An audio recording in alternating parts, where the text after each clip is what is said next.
Hello, and welcome to Sobercast, where we provide AA speaker meetings and workshops in podcast format. We're an ad-free podcast, and if you enjoy listening, please help us be self-supporting by visiting Sobercast.com, look for the donate link, and drop $1 or $2 into our virtual basket. We hope you enjoy the podcast. Have a great day. Good morning. My name's Melissa. I'm an alcoholic. Hi, Melissa. Wow. I've been sober since September 7th, 1996.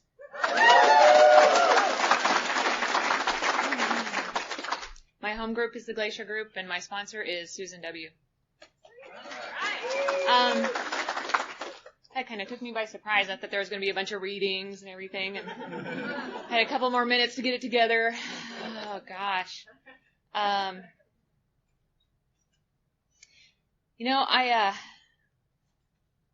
I got out of bed this morning. Get my tissues.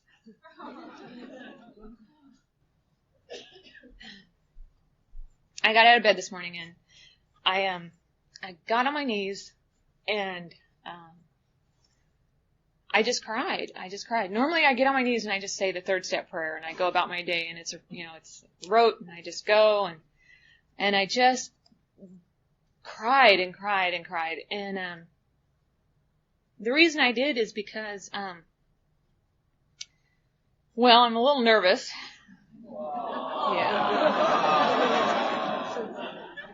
Yeah. No, because I'm so honored to be here, and this is such a big deal.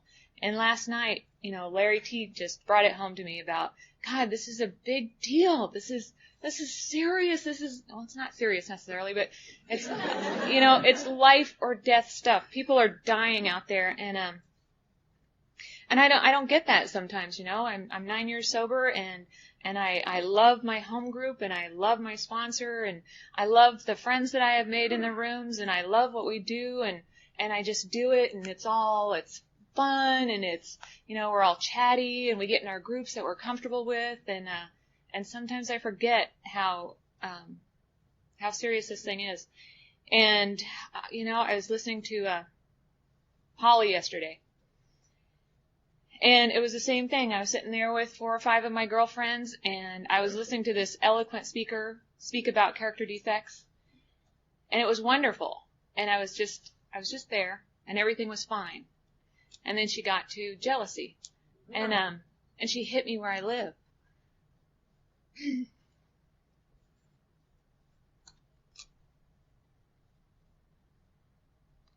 And what happens for me when I'm in the rooms of Alcoholics Anonymous and I hear what I need to hear, the miracle happens.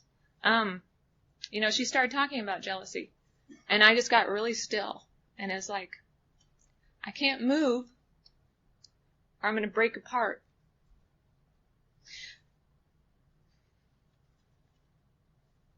And what I'm waiting for, and why I'm not moving, is because I'm waiting for the solution. And she had it, she told us what it was. And it's the same thing every time that I have to hear every day. Be honest with your sponsor. Show up. When AA asks you to do something, be available and say yes. And I'm so grateful that I was asked to speak. My life has just changed so dramatically in the last couple of years. And, I was thinking this morning, I can't do it like Polly did, and I can't do it like Larry did, but what I heard is I can do it like I do it. And I know how to be honest. And if nothing else, I can tell my story. So, I grew up outside of Palmer, on the Matanuska Glacier, not on the glacier, right next to it.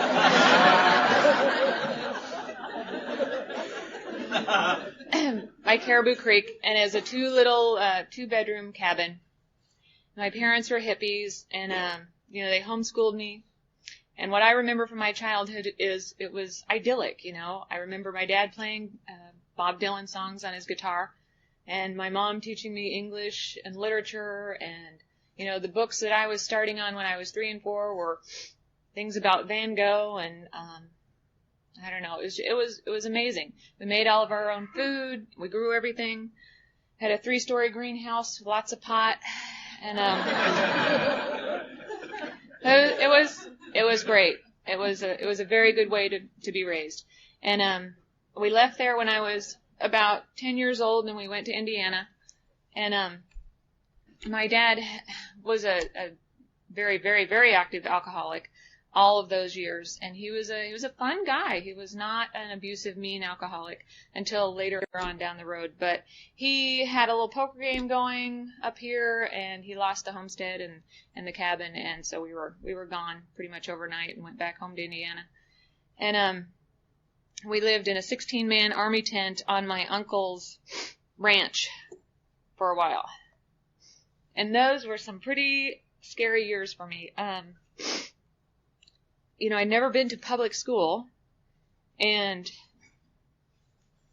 here I am, this little Alaskan hippie hillbilly girl who's used to running around barefoot and eating rabbit stew. And I'm thrust into a public school environment, and oh my God, you talk about not fitting in and not being, not fitting in. I did not fit in at all. Oh, and it was, I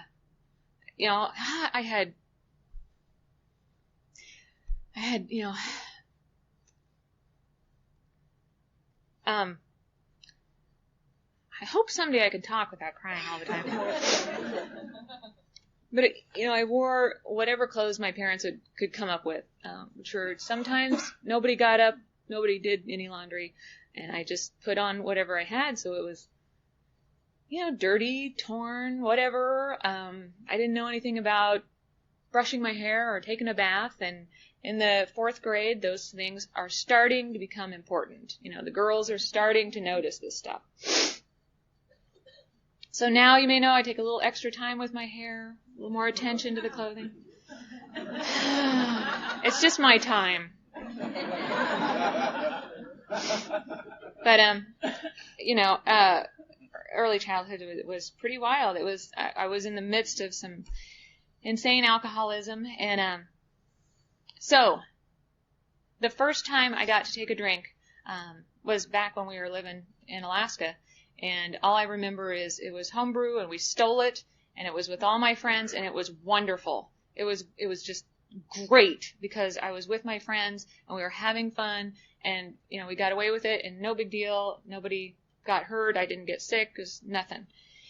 So the first time I took a serious drink, I was 14 years old, and it was Silver Label Bacardi, and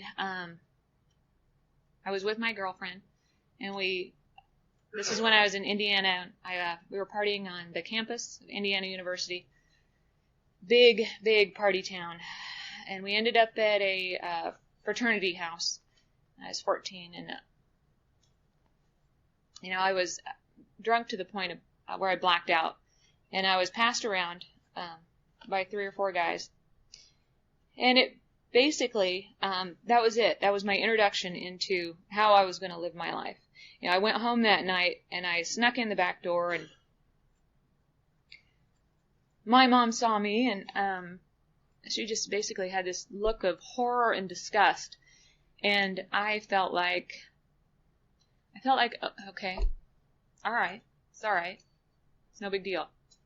And I was off and running from 14 until 28. And, that period, right before I quit drinking, 14 to 28, kind of a long period, but it was always the same. Every day it was the same. And it didn't matter if I was in high school or if I had started college or, and there was always a different man. I met a guy that was 32 when I was 16 and moved in with him.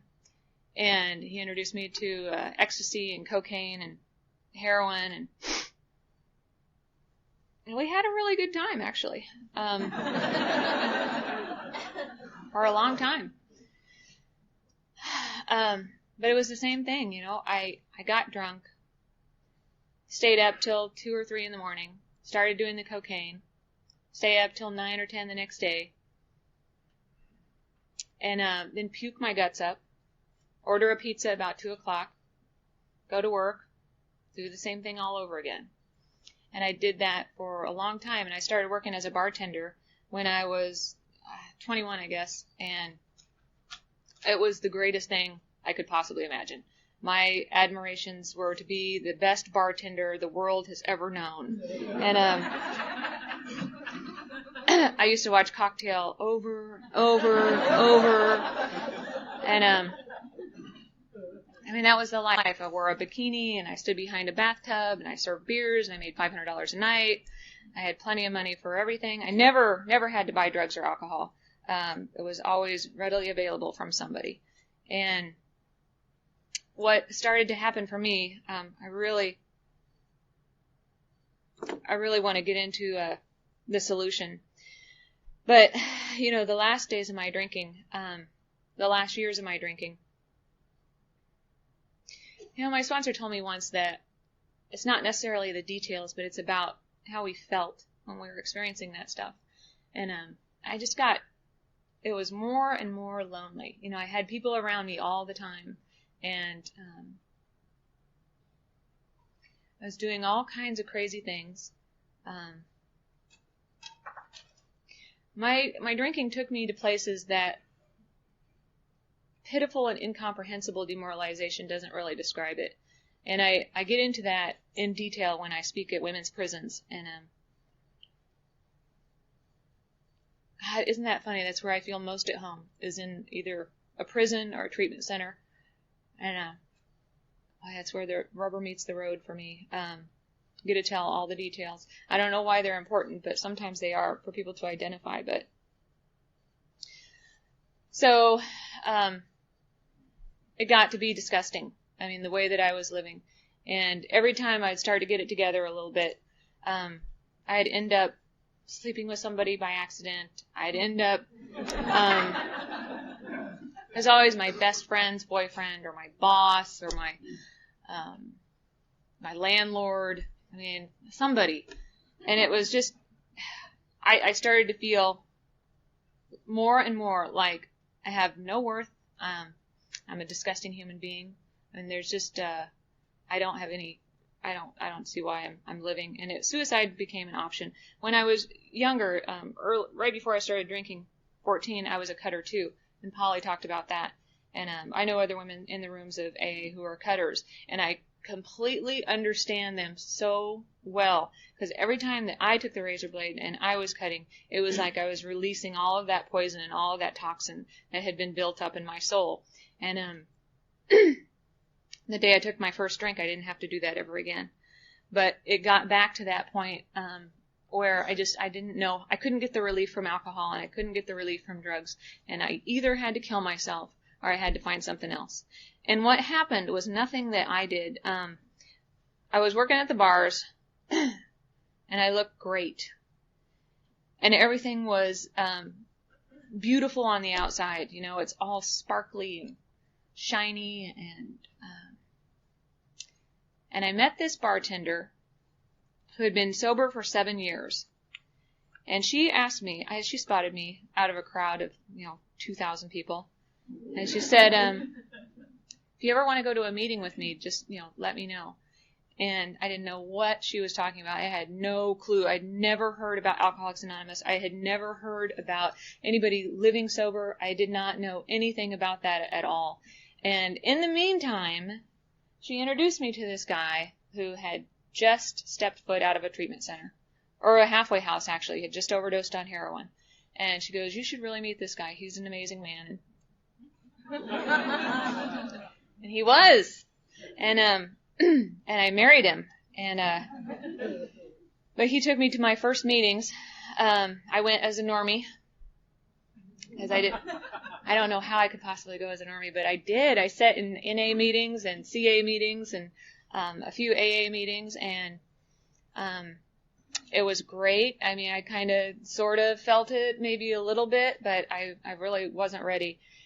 And Larry was talking about us alcoholics are always naked at some point in our time, buck naked. This is my last couple of days of drinking. Oh my gosh, my vanity got me sober. I really believe it's kind of what pushed me over the edge. The horrible, incomprehensible demoralization was a big part of it. But when they started looking at me and pointing out, Melissa, I saw this lady walking down the steps when I was bartending, and she had this big gold lame blouse on and smoking like 3 cigarettes, and her hair's all a mess, just stumbling down the steps. And one of the other bartenders looks at me and goes, "Look, that's going to be you in like 2 years." And I just freaked out. I just lost my mind.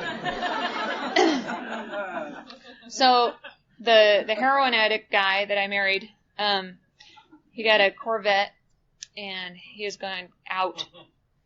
And I was really upset about that. And I was standing on the balcony of our little apartment, naked, screaming at him. And the neighbors walked by. It's like 2 o'clock in the afternoon. And I was incensed. I could not believe that I was doing this. So a lot of my getting sober was about my vanity. But, so okay, that happened. And the next day, I found out I was pregnant. And when I found out I was pregnant, something happened. I don't know what it was. I know that I did go into the bathroom. I know that I got on my knees. And I know that I asked God for help. I don't know the prayer and how it happened. But I have never had to take a drink or a drug since.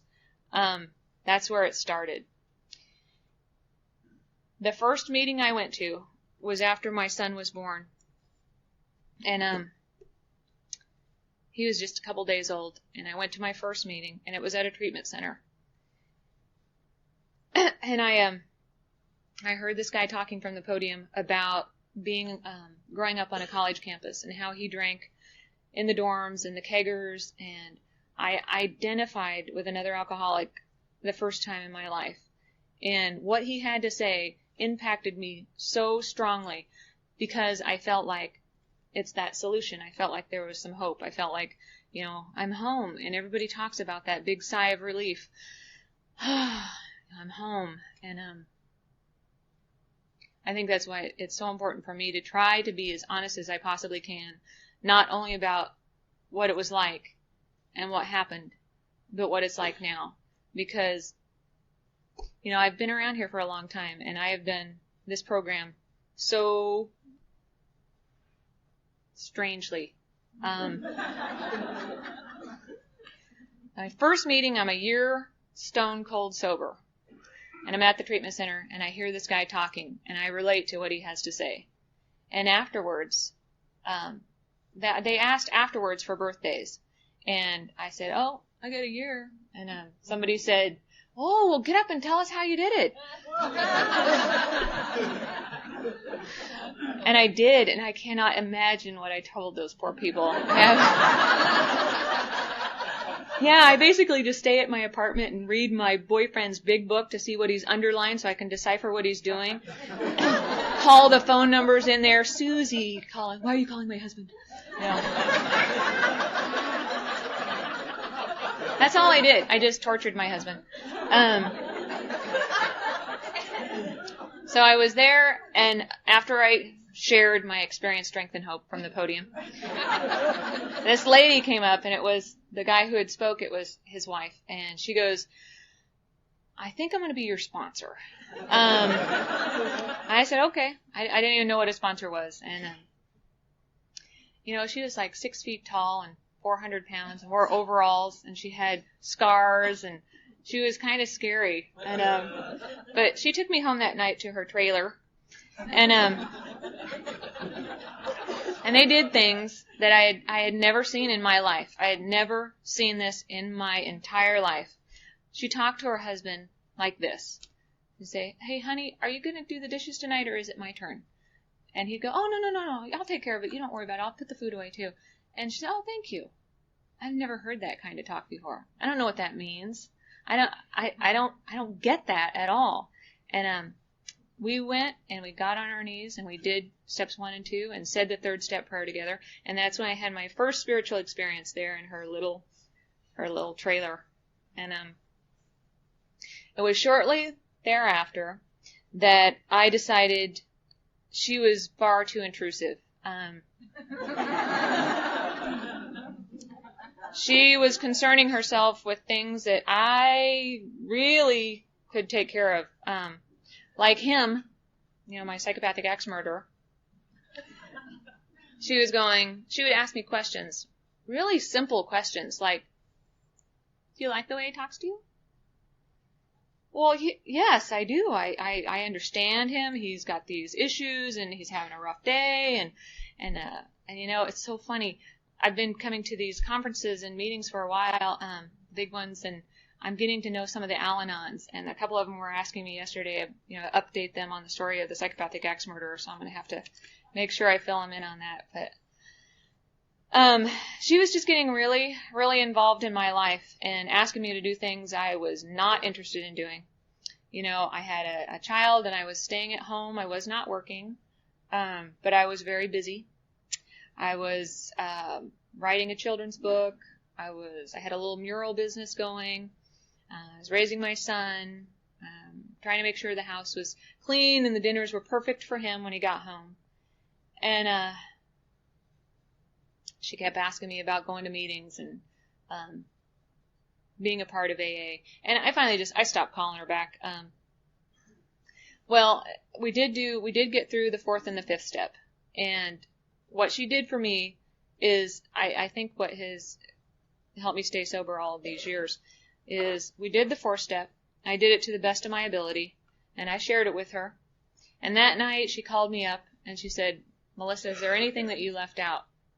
No, there's nothing I left out. I told you everything, every dark, deep, horrible secret. And she called me again. She said, Melissa, is there anything that you left out? And I said, yeah, there's one thing. And I told it to her. And it was the secret that I was going to take to my grave. It was the thing that's so despicable that, no one could ever possibly love me. And I told her, and she just goes, okay, great, you've completed your 5th step now. I want you to go do 6 and 7. And I did. And, I suppose that that's the only reason I've got to stay around these rooms for all of these years doing the program the way that I do it, is that I got that out. But, after that, she just got too involved in my life, and I had to let her go. And it was sad, but... So for 2 years, I sponsored myself, year 2 and 3. And what happened in those 2 years changed the course of history. Oh my gosh. My husband went back out, and when he goes back out, people die. So that was bad. I spent a couple of years trying to get away from him, and I did. I had to change my name and my social security number and move across the country and lose contact with everyone I've ever known, but we took care of that. During that time, when I was trying to get away from him, I drove all over the country with my baby, my little dog, and it was just going from one insane thing to another insane thing. And I got really involved in the Pentecostal church, and I started evangelizing for the church. And, I was carrying the message to people in prison then. And it was great. I loved the church. It basically said, don't worry about taking any responsibility for yourself. We're going to show you how to do everything. And if you do it just right, everything will be okay. And I couldn't do it just right. And everything wasn't okay. And I tried, and I tried, and I tried. And what happened is, what good that came out of that was I was able to develop a relationship with my higher power. That is, I am very, very clear about who my higher power is and what it can do. I have seen literal miracles, spiritual miracles, metaphorical miracles, every type of miracle, I've seen them. And so I have that solid foundation, but I'm still not involved in the rooms of Alcoholics Anonymous, and I'm still slowly going more and more and more crazy, and I'm staying busier and busier and busier, because when I set my mind to it, I can work my butt off. I mean, I start 3 or 4 businesses, I have people, I can organize things, I can get resumes together, I can make money, I can take care of my son, I can take care of myself, I can get the new houses, I can get the new cars, and I can do it, and I'm just, getting wound tighter and tighter and tighter and tighter, and something was going to give. And he found us again. And that time I had to go into a shelter in Dallas, Texas. And they moved us across the country in the middle of the night. I think it probably saved our lives, but I don't know. And I got up here. I came back here. And now I was here for a couple of weeks. And my son, who's now 2.5 years old, is just he's getting to the point where I am going to kill myself or I'm going to put him up for adoption. I mean, he is driving me absolutely insane, and I don't know what to do. And the only thing I know how to do is maybe I'll go back to a meeting. And I walked into the 10 spot at 9:30 on a Friday night, and there were people here that welcomed me, and they greeted me. And I saw one walk in the back, Bill, reached out his hand and he said, "Welcome."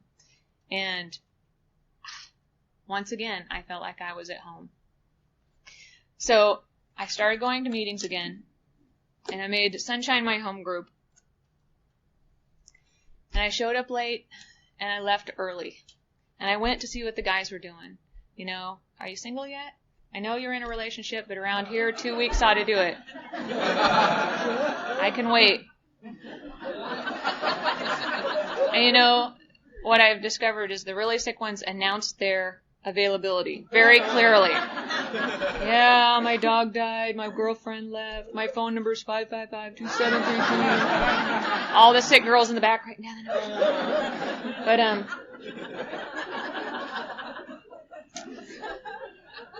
so I'm going to that meeting a couple of years, and my son is getting crazier and crazier and crazier, or I'm getting crazier and crazier and crazier. Both of us are.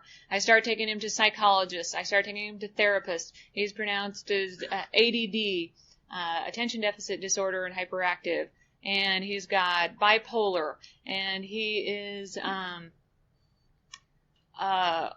what's the other one?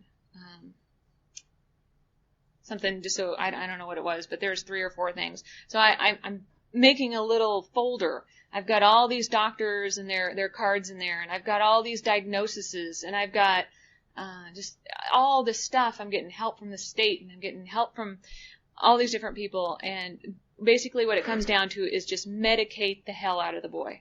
So we give him Adderall and Depakote and this and that, and I can breathe again. He's taking drugs, and I can breathe again. And what I saw happen to him,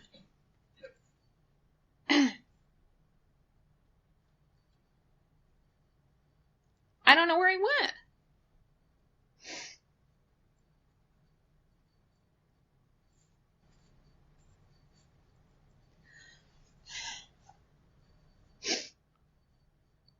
But you know what? I had to go to work. I had to go to school.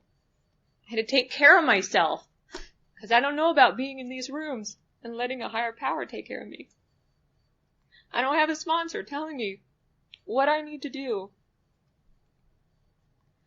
I'm trying to do it myself. And so I'm sitting in Sunshine. And I'm listening. And I showed up late, of course. And there's this woman talking about, and I've listened to her before, and she's talking about things that just, I don't see how she could be so eloquent. And what she's basically talking about is things out of the big book, which I hadn't picked up in 4 years. And she talks about being rocketed into the 4th dimension and having it all. Not just being sober, not just not drinking, but having it all. And she talks about her family and her relationship with her children. And I want what she has. And for the first time in my life, or the second time, I guess, is I want what somebody else has. And I'm just a little bit willing to maybe do what they say, just a little bit. And I talked to her after the meeting, and she said, "Are you willing to try a couple things?" And I said, yeah, I guess so. And she told me in the mornings to get on my knees, say the 3rd step prayer, and ask for 3 ways to be of service to other human beings. And I've done that every day since then. And that was about, I think it was 4 years ago, maybe 5 years ago. And as a result of having a sponsor and being willing to do and take some of her suggestions, my life got better and better and better and better. And she introduced me to the Glacier Group. And gosh, I'm sorry. You know, the first time I went to the Glacier Group, it was 12 people or something. And I showed up late in my sweatpants and flip-flops, and I sat in the back, and I slouched, and I grimaced. And I thought it was stupid. It was ridiculous. Oh, why would you dress up? You've been dressed up all day at work, you know. And somebody said somewhere along the line about having a little respect for the program that saved your life. And, oh, all right. And gradually I started to hear things about what was going on there, and I started to go, and I kept going back. And in the meantime, my son is still heavily medicated, and he's gone, you know, and he's at school, and problems are still happening. And I start working on my things, and I start doing step work again, and I start letting go of some fears, and I start letting go of some character defects that I've held on to for so long. And I got my first job that I absolutely love. You know, I remember distinctly taking that step off that ledge and hoping that something was going to catch me. And he did. And I've never looked back. I've been at that same job, except for a brief hiatus, for almost 5 years now. And, you know, I get to do what I love. I love my job. I love that my boss is actually here, so I really love my job.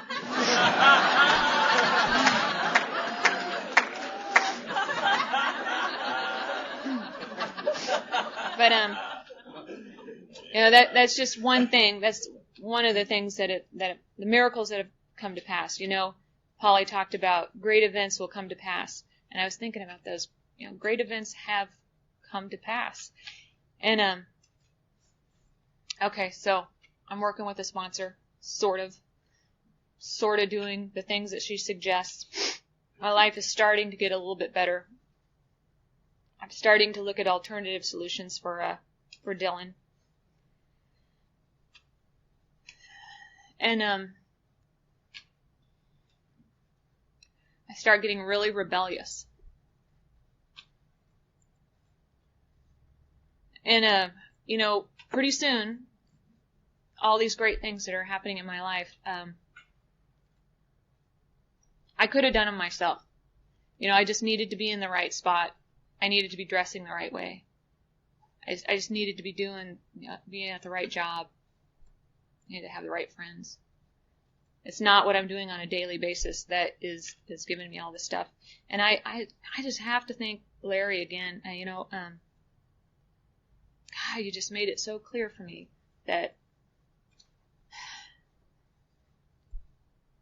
how important this is. I mean, what we're doing right now today.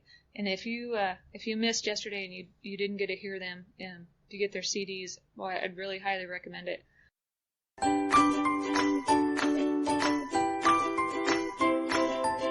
Thanks for listening. I hope you enjoyed the podcast. Sobercast is ad-free, and we'd like your help in order to keep it that way. So if you'd like to help us be self-supporting by pledging $1 or $2 a month, visit Sobercast.com and look for the donate links. Thank you very much.